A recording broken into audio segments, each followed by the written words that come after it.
Telangana CM Revanth రెడ్డిపై BRS working president సంచలన ఆరోపణలు చేశారు.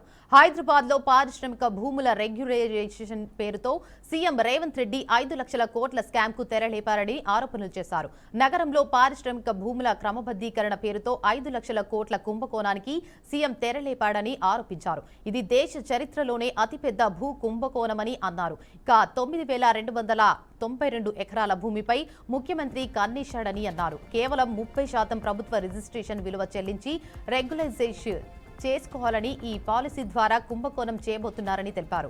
గతంలో తమ ప్రభుత్వం కనీసం 100% నుంచి అత్యధికంగా 200% ఎస్ఆర్ఓ రేట్లు చెల్లించాలని నిర్దేశించగా కాంగ్రెస్ కేవలం 30% మాత్రమే చెల్లిస్తే సరిపోతుందని కొత్త పాలసీ తెచ్చిందని అన్నారు.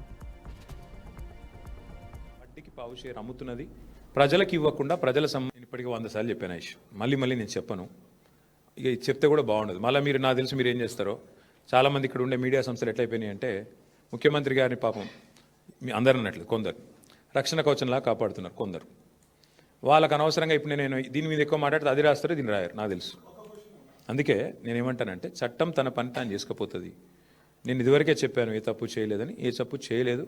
నేను లై డిటెక్టర్ టెస్ట్కే రెడీ అని ఏం చెప్తా అంతకంటే ఊకే ఎన్నిసార్లు చెప్పిస్తారు నాతో మాట. ఇప్పుడు నేను అడిగేది 9,292 కోట్ల విలువైన ప్రభుత్వ భూమి హైదరాబాద్లో which is worth about 4.5 to 5 lakh crore.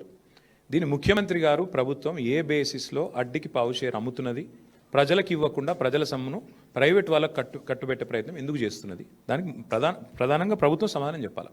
Brother మళ్ళీ చెప్తున్నా, ఎవరు అనుమతి ఇచ్చినా ఎవరేం చేసినా చట్టం తన పని తాను చేసుకుపోతుంది. మా పని మేము చేసుకుపోతాం. ఏముంది అందులో. తమ్ముడు ఒక మాట, మా సుదర్శన్ రెడ్డి ఇక్కడనే ఉన్నాడు. సివిల్ సప్లైస్ కార్పొరేషన్ చైర్మన్గా పనిచేసిండు. మా సివిల్ సప్లైస్ మినిస్టర్గా పనిచేసిన గంగుల కమలాకర్ గారు ఉన్నారు.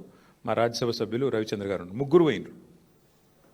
ఏది కూడా మేము స్టార్ట్ చేసి వదిలిపెట్టేటోళ్ళం కాదు. మేము పోయినాం, ఈడీ దాకా పోయి ఇచ్చొచ్చినాం. కానీ ఏముంది అలా ఆడ ఈడ కలిసిపోయి ఉన్నారు. మంచిగా జాయింట్ వెంచర్ గవర్నమెంట్ నడుస్తుంది. అరే పొంగులేటి శ్రీనివాసరెడ్డి గారి ఇంటి మీద రైడ్ అయితే ఈడీ 2 రోజులు రైడ్ అవుతుందా? ఈ రోజు వరకు మీరు అడగారు, ఆయన చెప్పాడు, ఈడీ కూడా చెప్పాడు. నేను ఇప్పటికీ 100 సార్లు చెప్పాను. మళ్ళీ నేను చెప్పను. ఇక చెప్తే కూడా బాగుండదు. మళ్ళీ మీరు నాకు తెలుసు మీరు ఏం చేస్తారో. చాలామంది ఇక్కడ ఉండే మీడియా సంస్థలు ఎట్లయిపోయినాయి అంటే ముఖ్యమంత్రి గారిని పాపం మీ అందరు అన్నట్లు కొందరు రక్షణ కవచంలా కాపాడుతున్నారు. కొందరు వాళ్ళకు అనవసరంగా ఇప్పుడు నేను దీని మీద ఎక్కువ మాట్లాడితే అది రాస్తారో దీన్ని రాయారు నాకు తెలుసు. అందుకే నేనేమంటానంటే చట్టం తన పని తాను చేసుకుపోతుంది. నేను ఇదివరకే చెప్పాను ఏ తప్పు చేయలేదని. ఏ తప్పు చేయలేదు. నేను లై డిటెక్టర్ టెస్ట్కే రెడీ అని ఏం చెప్తా అంతకంటే ఊకే ఎన్నిసార్లు చెప్పిస్తారు నాతో మాట. ఇప్పుడు నేను అడిగేది 9,292 కోట్ల విలువైన ప్రభుత్వ భూమి హైదరాబాద్లో which is worth about 4.5 to 5 lakh crore. దీని ముఖ్యమంత్రి గారు ప్రభుత్వం ఏ బేసిస్లో అడ్డికి పావు షేర్ అమ్ముతున్నది, ప్రజలకు ఇవ్వకుండా ప్రజల సొమ్మును ప్రైవేట్ వాళ్ళకు కట్టుబెట్టే ప్రయత్నం ఎందుకు చేస్తున్నది?